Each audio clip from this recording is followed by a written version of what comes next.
No ar, JBC, edição da noite com Paulo Berengues. Tudo bem? Muito boa noite para você. Nós estamos chegando com mais um Jornal Brasil Central, edição da noite, recheado de assuntos polêmicos para os quais eu vou querer a sua participação. Mas antes, vamos a eles.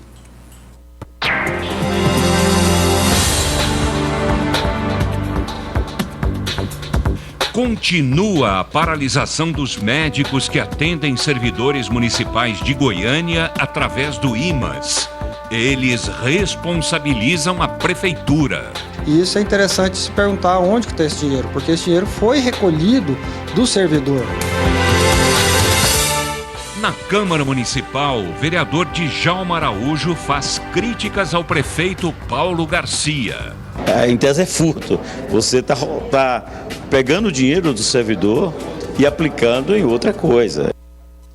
E qual seria essa outra coisa? A gente vai procurar saber, se é que é possível, através dos nossos dois entrevistados no programa de hoje. Eu começo apresentando o médico Robson Azevedo, ele que é diretor de assuntos jurídicos do Sindicato dos Médicos no estado de Goiás e também atende pelo IMAS e, consequentemente, também parou de atender. Tudo bem, doutor Robson? Boa noite. Boa noite, Paulo. Boa noite a todos. Infelizmente, nós chegamos a uma situação hoje de ter que paralisar com o IMAS e a gente vai explicar aqui quais foram os motivos que nos levaram a isso, Paulo. Eu gostaria de saber os motivos que fizeram com que a prefeitura desviasse esse dinheiro.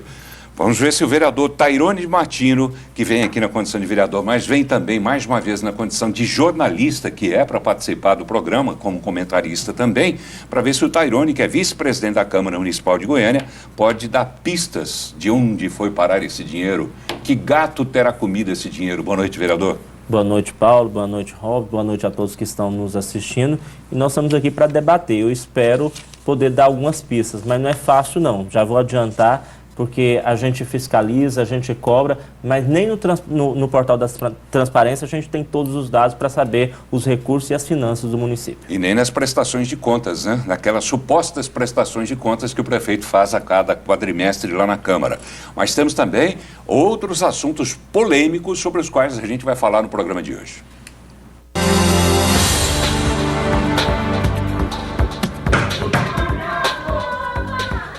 Ele tá armado com a faca, ele tá armado com a faca, fotografa ele aí, ó.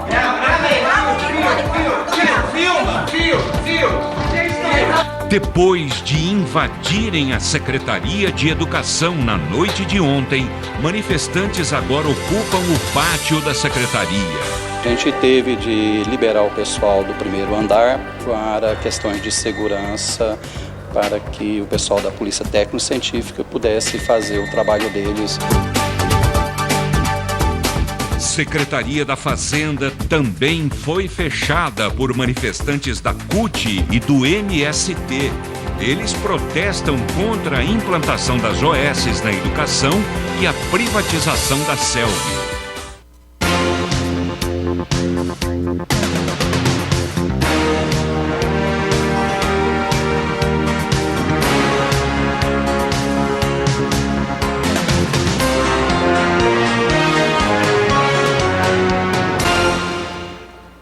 Muito bem, já começamos a colocar os assuntos para que você possa dar a sua participação, fazer a sua participação, dar a sua opinião aqui no nosso programa. Essas invasões, essas ocupações, como eles preferem dizer, mas que na verdade não passam de invasões, aí já é uma opinião minha, e eu respeito a dos outros e espero que a minha também seja respeitada. Você, telespectador, pode participar para falar desse assunto, pode participar se você é servidor municipal, público municipal, pode também falar sobre essa paralisação do atendimento por parte dos médicos que prestam serviço ao IMAS. Você está achando bom? Com certeza não, mas eu quero ouvir ainda assim a sua opinião através do nosso WhatsApp, 8200-3223, 8200-3223. Você pode mandar também o seu e-mail através do nosso site www.pauloberengues.com.br, entrando na seção Fale Conosco. Se você preferir o WhatsApp, eu peço primeiro que você seja bem objetivo na sua colocação para dar tempo de a gente atender o maior número possível de telespectadores e também coloque o seu nome logo no início da sua mensagem. E a gente inicia o programa de hoje falando exatamente sobre a paralisação de médicos que atendem segurados do IMAS, que é o Instituto Municipal de Assistência à Saúde e Social, não é isso? Dos servidores municipais de Goiânia. Os senhores dizem que não recebem os repasses da Prefeitura de Goiânia há 6 meses. O senhor, inclusive, fala sobre isso nessa reportagem. Cerca de 950 médicos não estão atendendo usuários do IMAS, Instituto de Assistência à Saúde dos Servidores Municipais de Goiânia. A justificativa dos profissionais da saúde é que há 6 meses a Prefeitura não repassa à categoria o valor de consultas e cirurgias. De acordo com o diretor do Sindicato dos Médicos do Estado de Goiás, Robson Azevedo, a dívida já chega a 36 milhões de reais. Se nós fizermos uma conta rápida, que a fatura do IMAS é de 6 milhões e ele deve 6 meses, 6 vezes 6, 36. E isso é interessante se perguntar onde que está esse dinheiro, porque esse dinheiro foi recolhido do servidor. Então, o servidor teve descontado da sua folha de pagamento a contribuição para o IMAS todos os meses. E esse dinheiro que o IMAS recebeu, ele não repassou aos médicos, não repassou aos prestadores. Outra reclamação é em relação ao valor da consulta paga pelo IMAS. Desde que foi trocada a presidência, o IMAS não mais negociou com os médicos, com os prestadores. Nós temos uma fatura em atraso desde julho, não existe reajuste desde 2009. O valor de consulta do IMAS de R$ 55,00 é o menor de todas as operadoras de plano de saúde, longe inclusive do IPASGO, que é uma autarquia, né, similar ao IMAS. Então, diante dessa paralisação de negociações e das dificuldades, não restou assim aos prestadores, senão a paralisação do atendimento das consultas aos usuários do IMAS. Se a situação dos médicos é difícil, pior em relação aos usuários. A administradora Ana Carolina Barros conta o drama de sua mãe, que é conveniada ao IMAS para conseguir atendimento. Me sinto frustrada, minha mãe tem mais de 30 anos como funcionária pública aposentada, entendeu? Já contribuiu muito para o município e está aqui à míngua, sem apoio nenhum da gestão municipal, entendeu? Da estrutura municipal, largada. E a gente não tem muito o que fazer, porque a gente não tem muitas condições, né? Então tem sido muito difícil, tem sido frustrante. Doutor Robson já explicou um pouco dessa situação, desse problema, né, que os senhores estão vivendo há 6 meses, é isso? Quase 6 meses sem receber? Isso. Eu queria primeiro, Paulo, explicar o que é o IMAS. O IMAS é uma autarquia do município. Então ele funciona uma autarquia como qualquer outra autarquia. E ele, então, desconta do seu usuário os valores já no contra-cheque, ou seja, o IMAS não tem inadimplência, e esses valores, então, que teriam que ir para o IMAS então, faz um contrato conosco, com os médicos, para que nós possamos fazer as consultas, cirurgias, os exames e tudo mais necessário na área da saúde. E desde julho, agosto, o IMAS fala em agosto, as nossas contas são de julho, mas o que interessa é que desde esse período o IMAS não está pagando as faturas que teriam que serem pagas para nós, ou seja, nós prestamos o serviço, fizemos as cirurgias, atendemos e não recebemos até hoje. E o IMAS tem esse dinheiro, porque foi repassado para a conta dele. E nós estamos tentando, né? Paulo, automaticamente, quando recebe o salário dele já vem descontado da conta. Então, nós estamos praticamente paralisados com negociações desde 2009, tentando brigar com o IMAS, brigar no sentido de negociarmos, né? E tentando rever essa situação, e a coisa não anda. Trocou-se então a presidência, a gente esperava que isso pudesse trazer alguma melhora, muito pelo contrário, e os valores estão parados, né? E nós estamos nessa dificuldade financeira de atender os usuários do IMAS, que são, aí, como vocês viram na reportagem, algo em torno de 85 mil usuários. Então, os 950 médicos que atendem optaram por não atender mais, por conta desses valores irrisórios que são pagos, e mesmo assim atrasados, quer dizer, com tudo aumentando, meses aumentando, tudo, e nós médicos ficamos numa situação que fica inviável, nós não podemos pagar para atender os usuários do IMAS, que têm o direito do atendimento. Paulo, assim, a grande pergunta é onde está o dinheiro da prefeitura? Porque, por exemplo, o servidor vai lá, paga no contra-cheque, o dinheiro deveria estar lá no IMAS.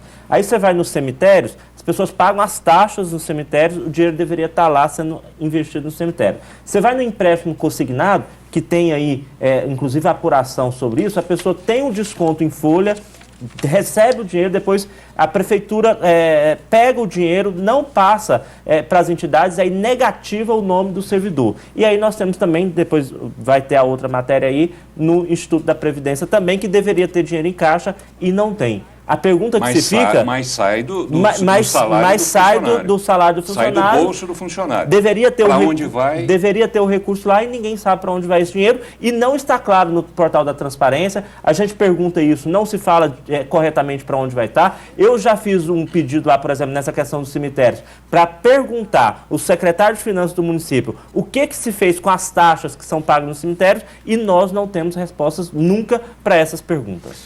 A gente deixa mais uma vez no ar aqui essas perguntas, né, para o secretário municipal de Finanças, João Walter Correia, para o digníssimo prefeito de Goiânia, que é médico, né?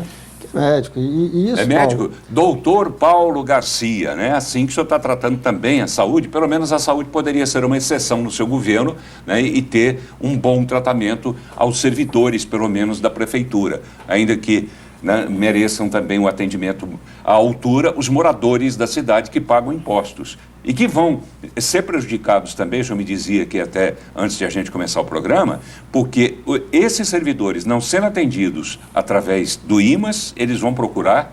Provavelmente eles irão buscar o serviço público. O SUS. O SUS. Que já está no município de Goiânia já está caótico, né? Quer dizer, os CAIS estão numa situação assim deplorável. Para vocês terem uma ideia, a maioria dos CAIS das unidades sequer tem alvará da vigilância, Paulo, para funcionar. Então, a situação está muito precária. Como é que é? Essa é uma afirmação nova e eu também quero ouvir. Também não sabia. A maioria das unidades públicas do município de Goiânia não tem alvará da vigilância sanitária para funcionar.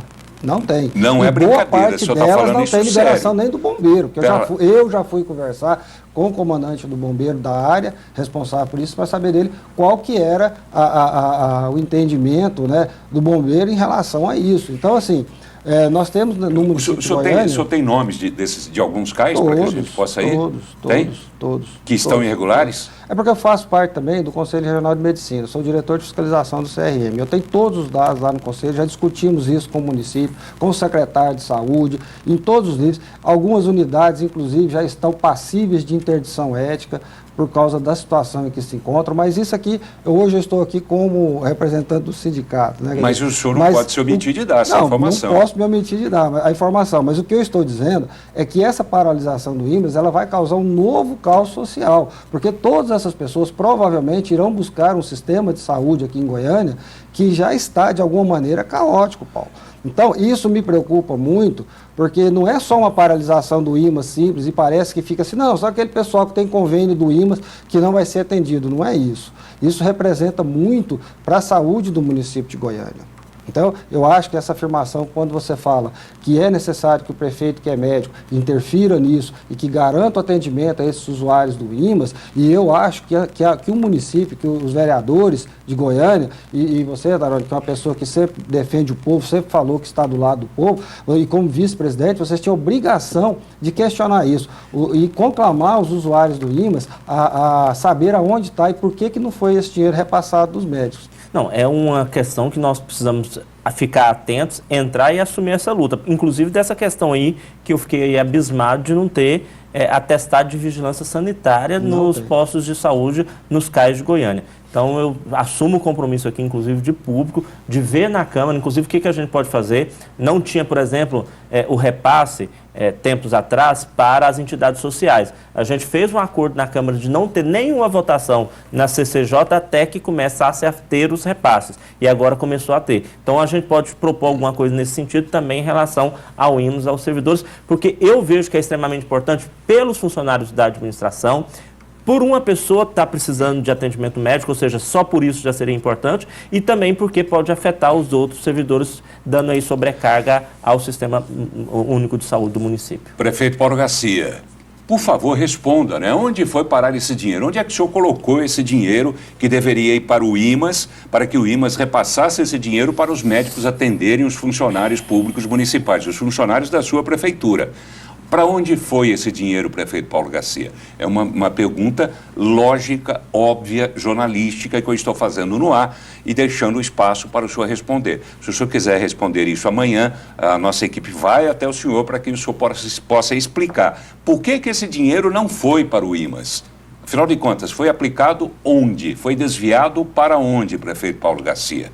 Responda, por favor, não a mim, mas à sociedade, à comunidade, aos eleitores que ajudaram a colocar o senhor aí na cadeira de prefeito. Então, fica aqui o convite para que o senhor responda pelo menos a essa pergunta. E também a outra que a gente vai fazer logo em seguida sobre a questão da Previdência. Mas antes de ir à Previdência, a gente ouviu colegas do Tairone, como vereador, ouvimos vereadores falando também sobre essa situação perigosa que o senhor diz aí, porque as pessoas vão deixar de ter assistência, né, podem passar por problemas sérios de saúde, vão sobrecarregar ainda mais o sistema do SUS, e aí o prefeito vem com a desculpa de que o SUS aqui é sobrecarregado porque vem gente de cidade de fora, de outras cidades, etc, etc. Prefeito Paulo Garcia, vamos dar um jeito nessa história, porque tem vereador, como o senhor vai ver agora, vereador Djalma Araújo, falando coisas que o senhor não vai gostar de ouvir. O vereador Isídio Alves faz parte da base de apoio ao prefeito Paulo Garcia e disse que o caso é sério e precisa ser investigado. Olha, primeiro eu vou olhar dentro da prefeitura para onde está sendo esse dinheiro. Eu acho que não pode acontecer isso porque tira do servidor e tem que ser repassado para o órgão de origem. E o órgão de origem tem que fazer o pagamento de quem presta serviço. Para o vereador Djalma Araújo, esse é um dos erros mais graves cometido pela administração, que é comandada por Paulo Garcia. Em tese é furto. Você está pegando o dinheiro do servidor e aplicando em outra coisa. E o que nós queremos com isso? Nós queremos trabalhar essa possibilidade de responsabilizar a Secretaria de Finanças, responsabilizar o prefeito de Goiânia, responsabilizar o procurador da Prefeitura de Goiânia, porque esse dinheiro vem descontado lá no contra-cheque do servidor. É para a saúde do servidor.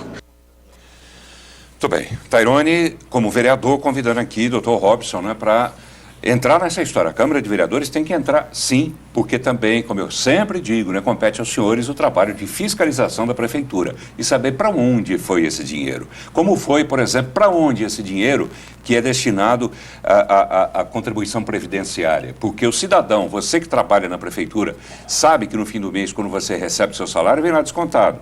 Né? O IMAS vem descontado, a Previdência, vem tudo descontado. E aí esse dinheiro vai para onde?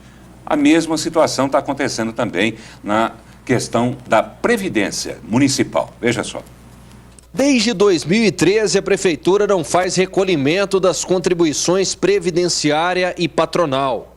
O vereador Giovanni Antônio, do PSDB, afirma que o rombo da Prefeitura em relação a esse caso é muito grande. O prefeito aprontou uma verdadeira lambança com relação aos recursos destinados à previdência dos servidores municipais. E agora ele chegou ao cúmulo do absurdo, nos últimos tempos, de apropriar indevidamente desses recursos descontados do servidor. Qual o tamanho desse rombo? Somando a parte consignada do servidor com a patronal, da ordem de quase 120 milhões é o rombo hoje com o Instituto do servidor. Me parece que esse valor já ultrapassou bem mais. Quem também está preocupado com a falta de recolhimento previdenciário e patronal é o presidente do Sim de Goiânia, Romário Policarpo. Preocupa sim as pessoas que vão aposentar daqui 10, 15 anos.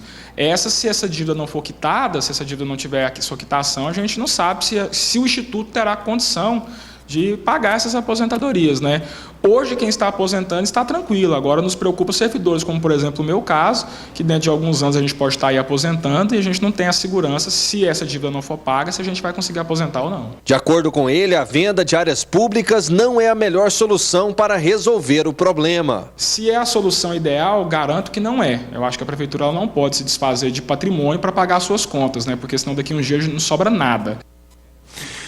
Tá aí, então você que é funcionário da Prefeitura de Goiânia, veja bem em que confusão você está sendo metido, né? Você não está entrando sozinho, não, você está sendo colocado pela administração do prefeito Paulo Garcia. Quer dizer, previdência desse jeito, a saúde desse jeito e o seu dinheirinho indo embora. Então, é hora de você também levantar a voz, né, Tairone? Fazer a sua manifestação e exercer o seu direito de cidadão e de funcionário que tem o dinheiro tirado do seu bolso todos os meses e depois você não vê o benefício. Agora, os senhores vereadores, embora estejam de recesso, o que podem fazer nessas duas questões? Então, primeiro, eu acho que é cobrar, fiscalizar e a gente ir até o Ministério Público, entrar na Justiça e ver o que foi feito com o dinheiro. Porque, assim, em relação ao servidor, tem um projeto lá que é pegar uma área pública e passar para o próprio município. Esse projeto está sendo bastante discutido lá.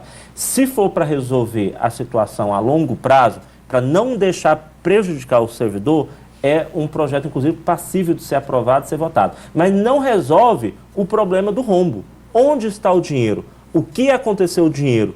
O que foi feito com esse dinheiro? E essa é a pergunta que todos nós queremos saber. E que, quando a gente pergunta ao secretário de Finanças, quando a gente pergunta à Prefeitura, não se dá resposta concreta. Como foi falado aí pelo vereador Giovanni Antônio, ou seja, o dinheiro foi descontado, o dinheiro foi para o município e o dinheiro foi descapitalizado. Saiu do fundo, que seria o fundo específico da Previdência, para garantir esses recursos para o futuro, e agora está sem dinheiro porque foi utilizado para outras coisas. O problema é que, com a venda das áreas públicas, para cobrir esse rombo da Previdência, os senhores estarão repetindo o mesmo gesto de quando o prefeito também sofreu essa pressão da Comissão de Constituição e Justiça, que disse que não votaria nada, não encaminharia nada para plenário, enquanto ele não resolvesse a questão das creches. Mas o dinheiro veio de onde? Do servidor, da população. Sim, mas onde é que foi parar o dinheiro que era destinado para as creches? Também teve outra destinação. Teve outra destinação. Quer dizer, foi desviado, para falar a verdade. Esse é o grande problema da administração. Então, de desvio em desvio, quer dizer, essa administração vai usando steps, né, remendos para seguir com essa administração. Isso não pode acontecer. Esse é o grande problema. Inclusive, isso é o que se chama de pedalada fiscal. Ou seja, a Dilma sofre um impeachment no governo federal justamente por pegar dinheiro que seria do Bolsa Família, de outras instituições, de outros programas, e para transferir para outras coisas que não eram a que estavam devidas. Então, isso está acontecendo no governo federal e no municipal também, e que nós temos de fiscalizar, e a prefeitura tem de dar responsabilização de onde sai dinheiro e o que está acontecendo com esse dinheiro. É o que a gente está tentando investigar, Paulo Bérix. Doutor Robson, bem rapidamente, para finalizar, os senhores já procuraram o prefeito? O que os senhores pretendem fazer, além da paralisação?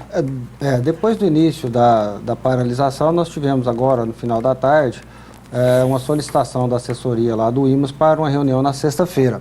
Então, nós iremos nessa reunião, teremos o maior empenho em negociar, porque a gente entende que isso tem que ser resolvido. Nós queremos receber aquilo que nos é devido, e eu acho que o servidor do IMAS também tem que por direito, ser atendido, porque ele paga por isso. Então, não é correto o que está acontecendo nesse momento. Nós vamos participar dessa reunião sexta-feira e espero que isso seja resolvido. E eu quero contar com o apoio da Câmara dos Vereadores, se mesmo depois dessa reunião nós não avançarmos, que vocês intercedam por nós, no sentido de facilitar essas negociações, de ir até o prefeito, porque nós não somos recebidos. Eu já fiz uma proposta aqui para o Dr. Robson, a gente estava no intervalo aqui, eu falei para a gente fazer uma conversa com os vereadores e fazer aquilo que eu propus, ou seja, do mesmo jeito que a gente solucionou em relação às creches, vamos tentar ver se a gente consegue pressionar, já que tudo é na pressão, tentar pressionar nesse caso também. Infelizmente, tudo é na pressão. Ainda que seja a custa de pedalada, né? Aliás, o prefeito gosta de uma bike, né? Por isso talvez que ele goste de pedalar tanto. Boa sorte para os senhores, e eu registro aqui o e-mail do Rogério Castro dizendo o seguinte: minha solidariedade aos médicos, e dizendo onde chega a incompetência administrativa do prefeito Paulo Garcia. E olha que ele é médico. Que tristeza a gente dizer isso, né? Companheiro dos senhores e tratando a saúde como está tratando. Esse comentário vem reforçar a ideia de que a população está entendendo isso, que nós somos vítimas, tanto nós, os prestadores médicos, como eles. Então, a gente tem que estar solidário nesse momento, no sentido de resolver essa situação, Paulo. Tá bem, eu quero agradecer aqui a presença do Dr. Robson Azevedo, diretor de Assuntos Jurídicos do Sindicato dos Médicos do Estado de Goiás, que é o CIMEGO. Boa sorte. Obrigado, e que Paulo. as pessoas possam voltar a ter o atendimento dos senhores rapidamente através de um acerto que seja legal. Obrigado. Ok, eu que agradeço. Boa noite, Paulo. Boa noite. Lembrando a você, o nosso WhatsApp para a sua participação. Próximo bloco a gente começa a falar sobre as invasões da Secretaria Estadual de Educação e também da Secretaria da Fazenda. E temos outros assuntos também. Nosso WhatsApp, 8200-3223. 8200-3223. Mande também seu e-mail através do nosso site www.pauloberings.com.br, entrando na seção Fale Conosco. E nesses endereços aí você pode, durante todo o dia também, à noite, mandar sugestões de pautas, sugestões de matérias, principalmente aqui de Goiânia, mas também das cidades do entorno de Goiânia, Aparecida de Goiânia, Trindade, Senador Canedo, Anápolis. Vamos a Anápolis também para saber como anda a administração por lá. Afinal de contas, estamos em um ano eleitoral e nós estamos querendo saber que herança os atuais prefeitos estão deixando ou para seus sucessores ou para eles próprios, no caso de tentarem a reeleição. Tá bem? No próximo bloco, você vai conferir.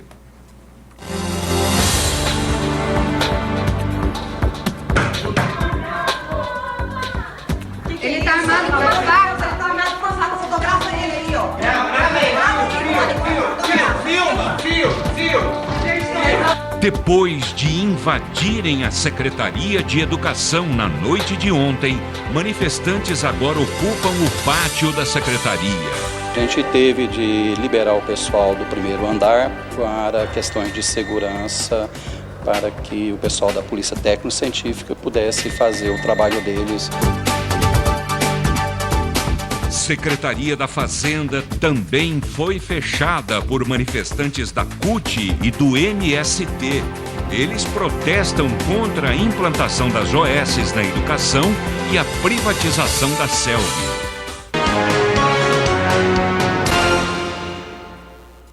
A Blind Lux traduz o sonho de morar bem em cada detalhe das persianas e cortinas que fabrica. Do rústico ao refinado. Do básico ao sofisticado. A Blind Lux dá asas à sua imaginação para que você possa imprimir seu estilo em cada canto da sua casa ou escritório. Blind Lux, cores, formas e texturas únicas, criando uma atmosfera perfeita para os melhores momentos da sua vida.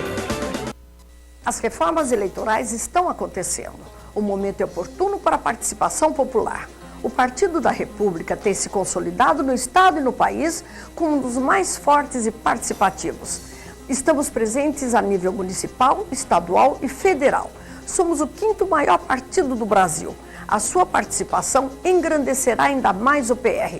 Quero convidá-lo, filice e seja um candidato republicano. De segunda a sábado, ao meio-dia você confere. As últimas notícias, reportagens especiais, prestação de serviços, direito do consumidor e ainda política, economia, cultura, saúde, turismo. E em nossos estúdios, convidados repercutem os assuntos de interesse da sociedade. JBC, primeira edição. Nosso compromisso é com a informação. De segunda a sábado, ao meio-dia. TBC, a imagem da nossa cultura. Em Uruaçu, trabalhamos para melhorar a vida das pessoas. Transformamos a saúde, educação e habitação com salto de qualidade e avanço. Na área da saúde, construímos UPAs e UBSs. Reformamos e ampliamos para melhor atender o cidadão. Temos o maior projeto habitacional do norte do estado. E vamos entregar este ano 446 moradias para as famílias, atendendo 2.000 pessoas em nosso município. O PMDB trabalha por você.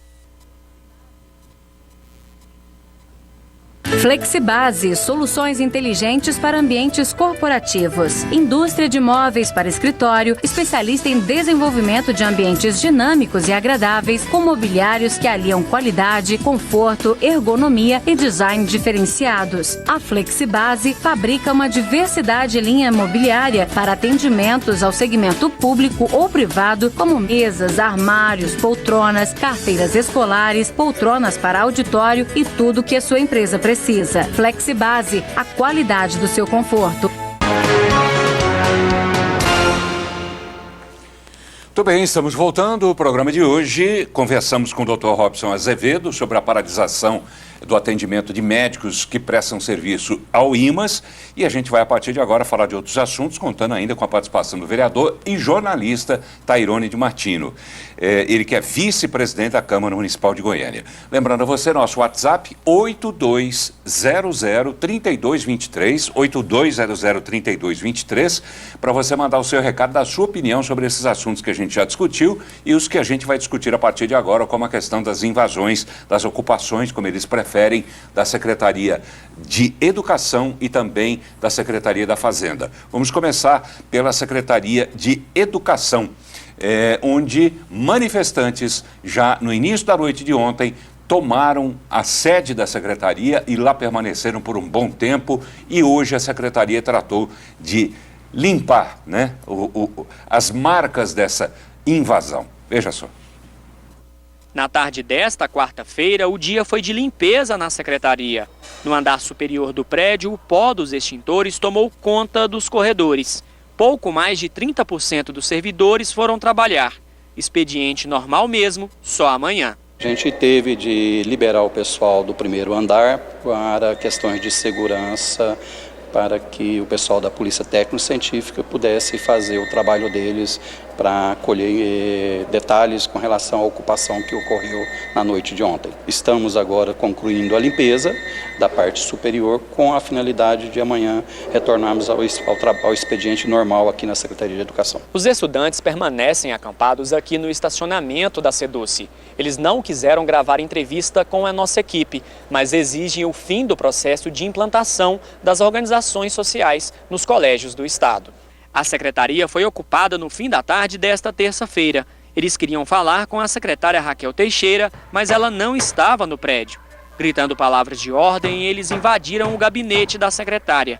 Depois de negociar com a polícia, eles saíram do prédio e foram para a área externa. O acordo feito com os manifestantes é que eles podem ficar no pátio da secretaria e que não podem ter acesso ao prédio principal.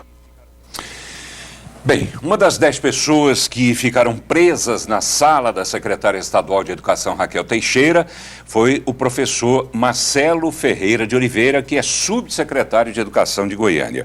E a gente conversa com ele agora por telefone para que ele nos diga como foram esses momentos, né, subsecretário? Boa noite. Como foram esses momentos, subsecretário? Como foi essa... O senhor considera que seja uma ocupação ou que seja uma invasão? Como é que o senhor qualifica esse ato desses manifestantes? Boa noite, Paulo. Boa noite a todos. Na verdade, tratou-se de uma invasão. Eles chegaram já com bastante truculência, obrigando, forçando os professores que atuam, que trabalham na Secretaria de Educação, rompendo as portas que estavam trancadas, com o intuito de chegar até o gabinete da Secretaria de Educação, onde encontrava um grupo de 10 pessoas, nas quais era eu, que estávamos realizando uma reunião de trabalho, e aí nós fomos trancando as portas, porque ao sair, pensando que se tratar de uma reunião, de uma manifestação pacífica do movimento, encontramos todos eles encapuzados, parecia cena de terror. Pegaram os extintores e começaram a usá-los para poder espantar as pessoas e criar um cenário muito ruim. E a todo momento nós nos trancamos no gabinete da secretária, e aí foram cenas de terror, tentando arrebentar a porta, tentando entrar pelas janelas. Um dos manifestantes claramente portava uma arma que parecia uma faca. Das 10 pessoas, 5 eram mulheres, e aí foi um momento assim, de terror. Ninguém merece viver, passar por aquela situação na qual nós fomos submetidos ontem à noite. O senhor tentou, de alguma forma, embora tenham sido pegos de surpresa, mas o senhor tentou, de alguma forma, um diálogo, acalmá-los, alguma coisa nesse sentido? Não era possível, porque o tempo inteiro eles gritavam palavras de ordem, citando a violência, gritos homofóbicos, gritos de ordem homofóbicos. Não havia qualquer condição de nós sairmos de dentro da sala, porque ficava claro que a nossa segurança estava em risco. Eles só começaram a produzir palavras mais tranquilas quando a polícia chegou. Nesse momento aí eles acalmaram, aí eles passaram a produzir vídeos, dizendo que queriam apenas conversar, dialogar, montaram uma cena para tentar não caracterizar o cárcere privado, para poder dizer que queria o diálogo, mas na verdade a ação foi muito violenta. Professor Marcelo, qual foi a hora do início dessa ação, ou seja, a hora exata que houve essa ocupação, essa invasão lá, e qual foi o tempo para que chegasse a polícia? Quanto tempo demorou essa ação lá, só com os manifestantes? Por volta das 17h40, eles adentraram a secretaria, na verdade invadiram. Até que nós percebêssemos que a ação deles não era de uma manifestação comum, como já havia ocorrido, mas que a intenção era de ocupar a secretaria, levou-se um tempo até nós percebermos que havia a necessidade de chamar a polícia. Uma das orientações da secretária de Educação, a professora Raquel Teixeira, é que para lidar com o movimento nós vamos ter que usar uma única arma, o diálogo. Nesse momento, como nós percebemos que a nossa segurança estava em risco, porque há 2 portas para ter acesso ao gabinete da secretária. Nas 2, eles tentavam arrombar. nós entendemos, não dá para sair, não tem mais ninguém na secretaria, nós podemos apanhar desse grupo aí, e não é justo que alguém que trabalha o tempo inteiro pela educação, todo mundo ali tem uma história de trabalho da educação, seja reconhecido com surra, impossível. Então, nós ficamos por volta das 19 horas que chegaram as primeiras viaturas. Professor, como é que o senhor classificaria, como é que o senhor percebeu, por esses momentos tensos até que o senhor viveu junto a essas pessoas, o verdadeiro objetivo dessa invasão, que o senhor próprio classifica também de invasão? Eles têm consciência do que seja uma organização social? Eles sabem o que se propõe com a implantação da organização social? O senhor sentiu que eles têm essa informação? Ou qual outra motivação poderia estar movendo essas pessoas? Olha, de forma alguma, eles trazem informações totalmente erradas, eles tentam atrair a comunidade escolar, as pessoas interessadas no assunto, com informações errôneas.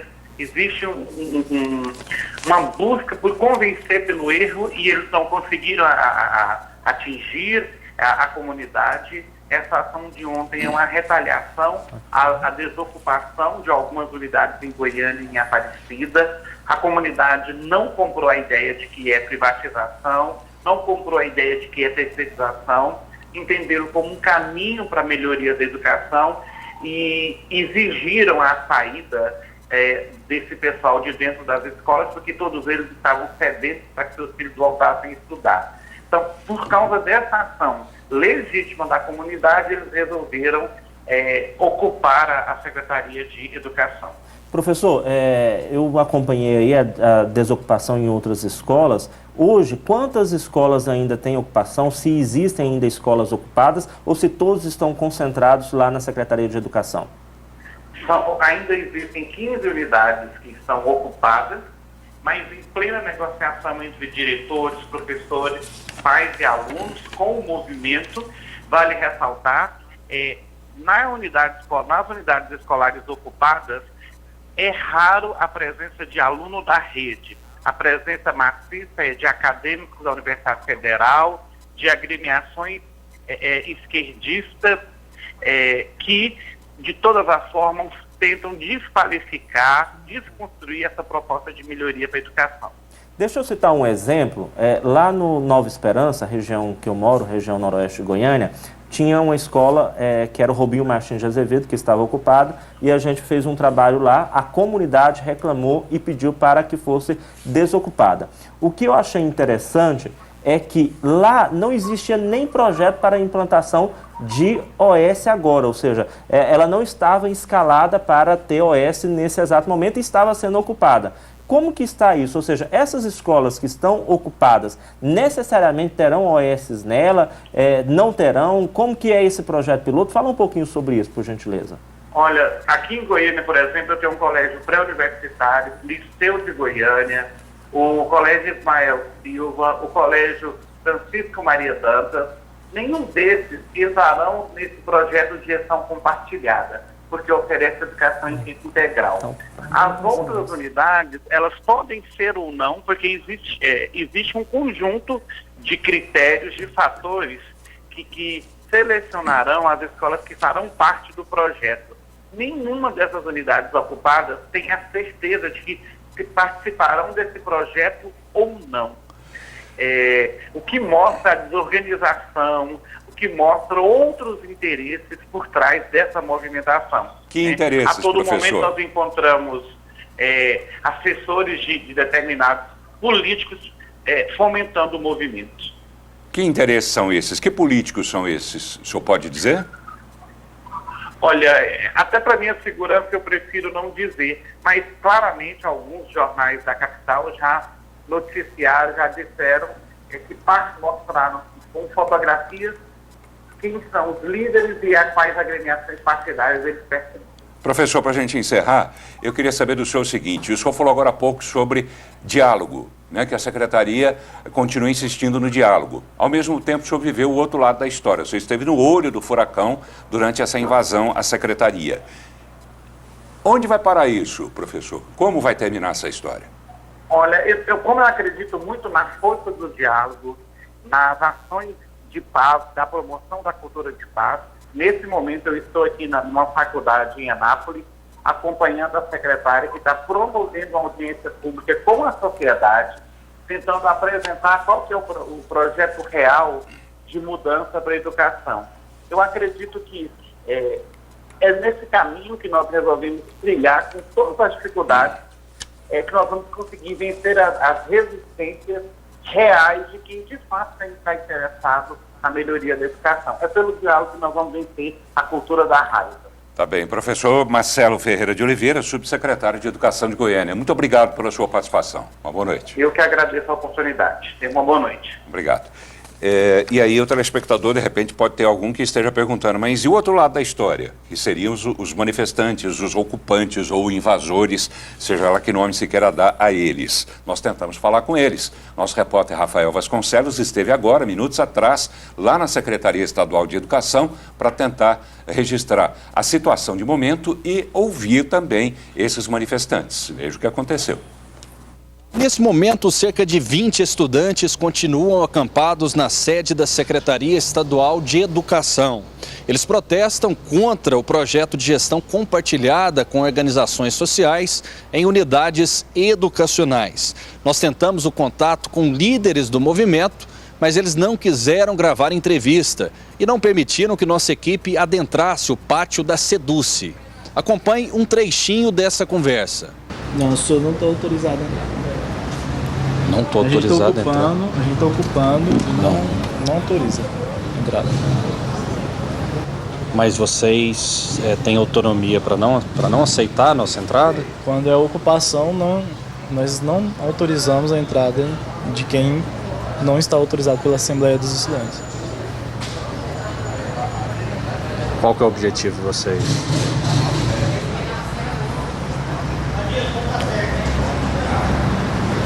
Tem alguém por trás desse movimento? Os manifestantes não sabem precisar quando sairão do pátio da Secretaria de Educação. Eles preparam uma pauta de reivindicações para entregar à titular da pasta, Raquel Teixeira. Tairone, como jornalista, como é que você avalia isso? Não, primeiro, esse diálogo pela metade, como é que você viu? Na verdade, sim, primeiro a gente precisa condenar de forma veemente essa questão de qualquer manifestação ou uma manifestação que vá uma pessoa encapuzada, ou seja, não mostrar a cara significa que vai fazer coisa errada, porque senão você faz ocupação, manifestação, e existem muitas manifestações legítimas que você coloca o seu rosto, ou seja, isso é um absurdo.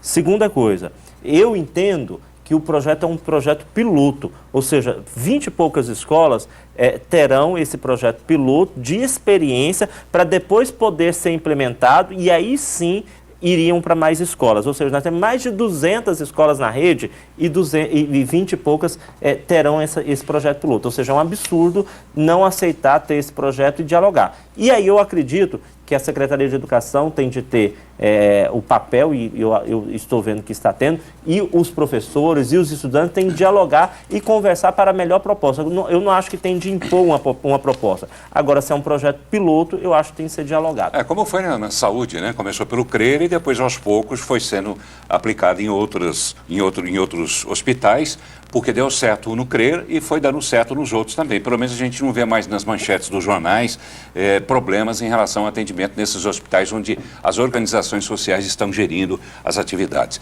Agora, dizer que não autorizamos é uma coisa meio estranha, né? Eu vou recorrer a um advogado para trazê-lo ao programa para fazer essa leitura, né?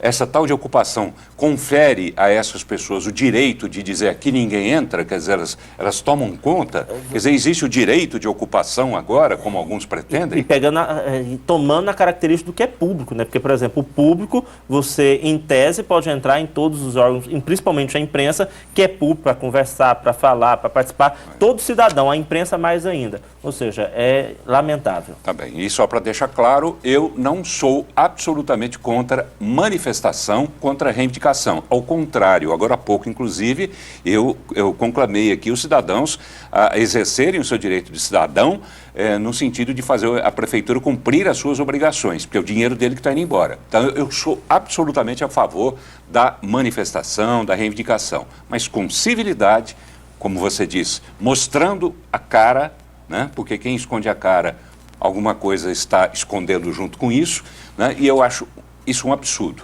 Enfim, não é por essa via que eu acredito que esse problema vai ser resolvido. Mas eu quero a sua opinião, nosso WhatsApp para você também dar a sua opinião, 8200-3223, ou mande seu recado através do nosso site, www.pauloberings.com.br. Entre na seção Fale Conosco e mande também a sua opinião, que eu vou registrar aqui. Daqui a pouco a gente volta.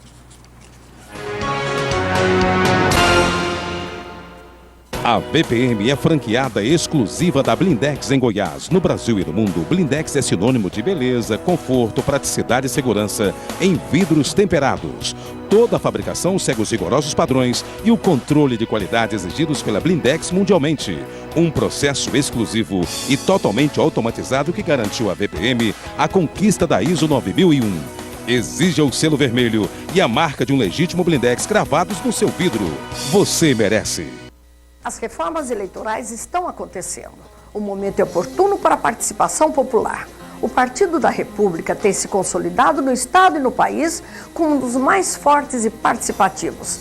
Estamos presentes a nível municipal, estadual e federal. Somos o 5º maior partido do Brasil. A sua participação engrandecerá ainda mais o PR. Quero convidá-lo, filie-se e seja um candidato republicano. A menina Vitória nasceu prematura, com paralisia cerebral e foi abandonada. Mas daí a Vitória encontrou a Antônia e elas encontraram a ACD. A ACD atende milhares de crianças todos os dias e precisa de ajuda para continuar esse trabalho. Mas por sorte agora a gente encontrou você. Acesse a acd.org.br e colabore. Vida é movimento.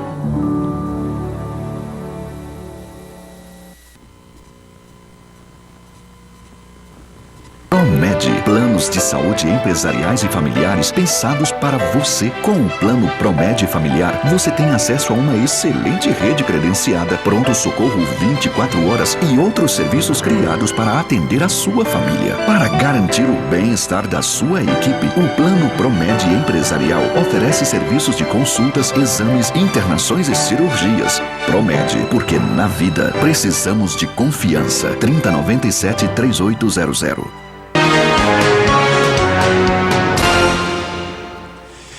Muito bem, estamos voltando com o Jornal Brasil Central, edição da noite, e mais uma notícia de manifestação, mais uma notícia de fechamento. Dessa vez aconteceu na Secretaria Estadual da Fazenda. O prédio que fica no setor Nova Vila foi fechado pelos manifestantes do Movimento Sem Terra e da Central Única dos Trabalhadores, a CUT. Os funcionários da secretaria foram impedidos de entrarem para trabalhar. Os manifestantes também ocuparam o pátio da secretaria e protestam contra a privatização da CELG e a implantação de organizações sociais na educação. Nós estamos agora por telefone com a secretária estadual da Fazenda, Ana Carla Abrão Costa. Secretária, como é que a senhora recebeu essa manifestação e em que ela pode mudar o caminho dessa privatização da CELG? Boa noite, secretária.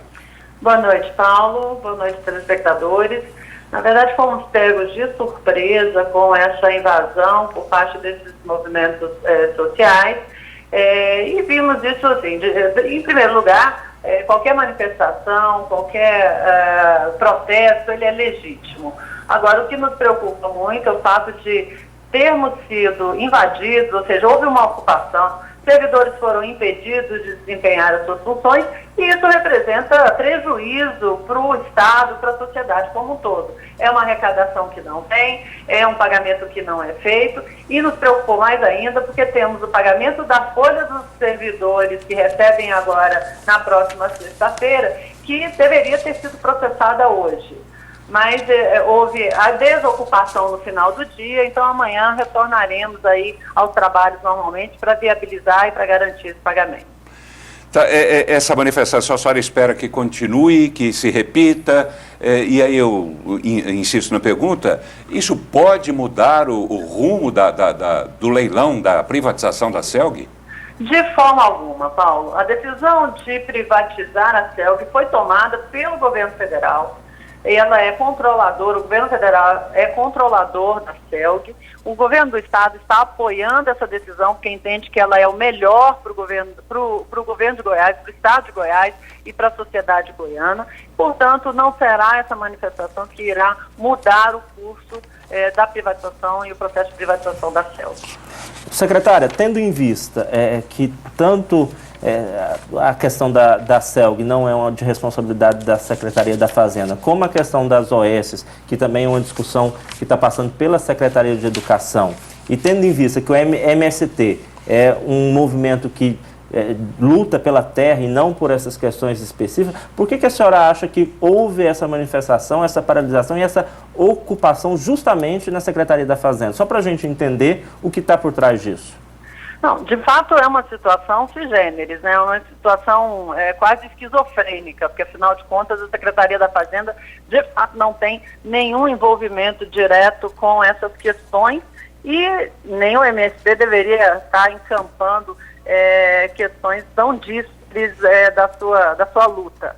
Mas eu acho que a gente está entrando num processo realmente em que as coisas estão perdendo um pouco o controle. Ou seja, é a palavra que eu usei, é quase uma esquizofrenia.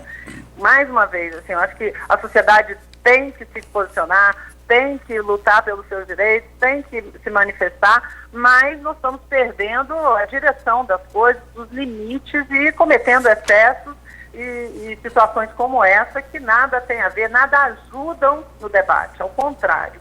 Assim como a ocupação da SEDUC, a invasão da SEDUC ontem à noite, todos esses fatos mostram que nós estamos perdendo aí os limites do que é o razoável, do que é o debate produtivo, do que é o protesto de direito e o protesto correto. E sobre a ocupação da Secretaria de Educação, a gente conversou agora há pouco com o professor Marcelo Ferreira de Oliveira, que é subsecretário de Educação de Goiânia, e ele dizia que por trás desses movimentos de ocupação lá da Secretaria de Educação, existe um componente político. Ele disse isso.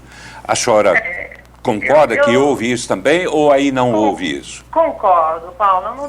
Na verdade, não tenho a menor dúvida disso. Assim. Além do que, me surpreende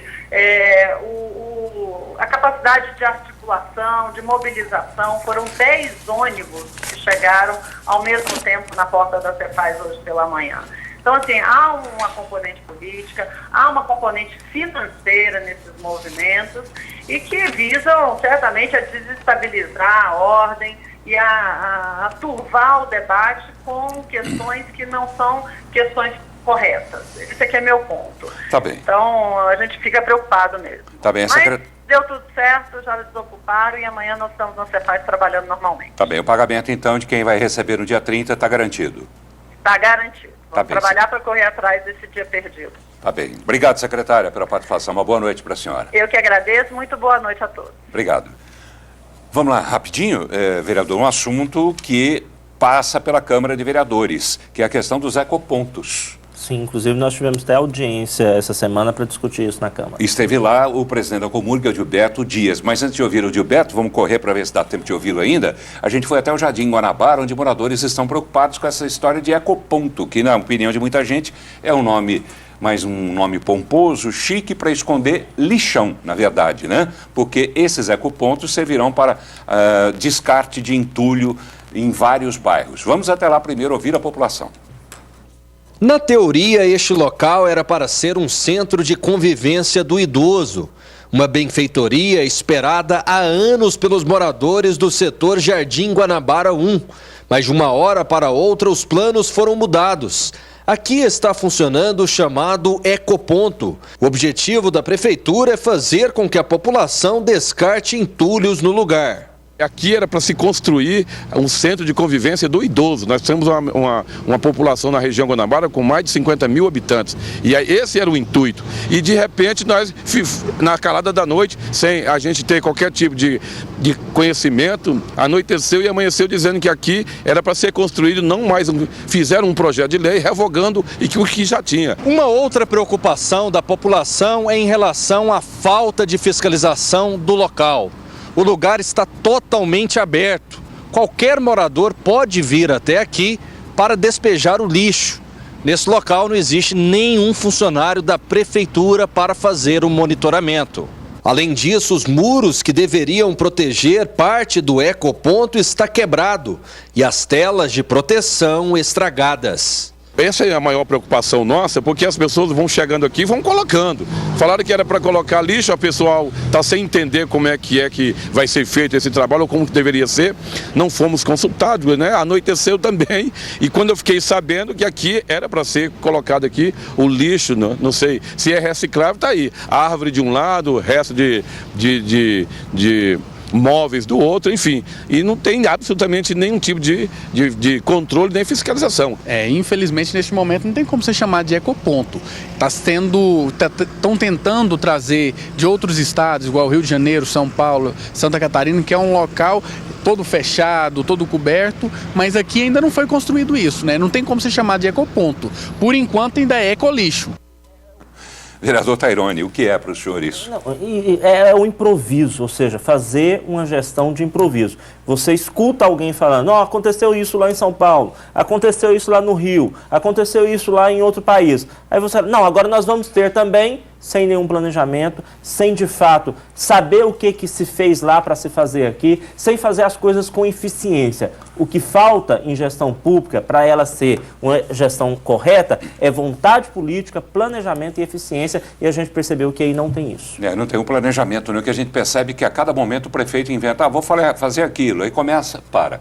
Vamos fazer aquilo, começa, para. Quando todo mundo está preocupado com aquilo que não está dando certo, ele já vem com outra história que também não dá certo, quer dizer, uma coisa completamente difusa, uma coisa sem planejamento, sem órgão, sem organização nenhuma. Sabe quando que eu fazia isso, Paulo? Quando eu era criança, eu ia brincar, eu começava a brincar de uma coisa, eu falava, não quero brincar disso mais não, agora eu vou brincar disso. Aí eu não queria mais brincar, não quero com isso mais não, agora eu vou brincar disso. Ou seja, isso é coisa que só criança pode fazer, porque quando você está na vida pública, você precisa fazer a coisa com seriedade e planejamento. O senhor brincava de Candy Crush também, não? Não, isso eu nunca brinquei, não. Não? Graças a Deus. Ainda mais agora, depois de vereador, né? E nem de andar de bicicleta também? De bike? Não, eu já andei muito de bicicleta e gosto de bicicleta, mas eu acho que responsabilidade é responsabilidade e tempo de lazer é tempo de lazer. Tá bem, deixa eu registrar aqui. O pessoal está correndo para editar a fala ali do Edilberto. O Neilo Ferreira, né, que sempre participa do programa, dizendo o seguinte, na minha opinião, deveria se formar uma comissão de vereadores, ele fala sobre o IMAS, uma comissão de vereadores, Ministério Público e Polícia Federal, e tomar as providências necessárias junto aos prefeitos e seus secretários. Um absurdo que está acontecendo. Sim, pronto? Pronto. Vamos ouvir, então, o presidente da Comunca, Edilberto Dias, sobre os tais ecopontos. Mas o presidente Edilberto Dias garantiu que apenas a unidade da Vila Alpes está definida. A AMA me passou vários locais para ser, vários bairros. Ela definiu algumas áreas, nós não fomos atrás dessas áreas. Por quê? Porque primeiro a gente quer fazer um projeto piloto. A única área que está selecionada, que vai ser o projeto piloto, é uma área que fica ali perto da Vila Alpes. Uma das principais falhas apontadas pela vereadora doutora Cristina foi com relação à ocupação dessas áreas, que são públicas e deveriam ser destinadas a creches, unidades de saúde e praças, conforme leis específicas. Sobre esse aspecto, Edilberto Dias assumiu que a prefeitura não vai iniciar obras até o fim do mandato. Esse governo não vai ser feito nada naquela área. Esse governo não tem...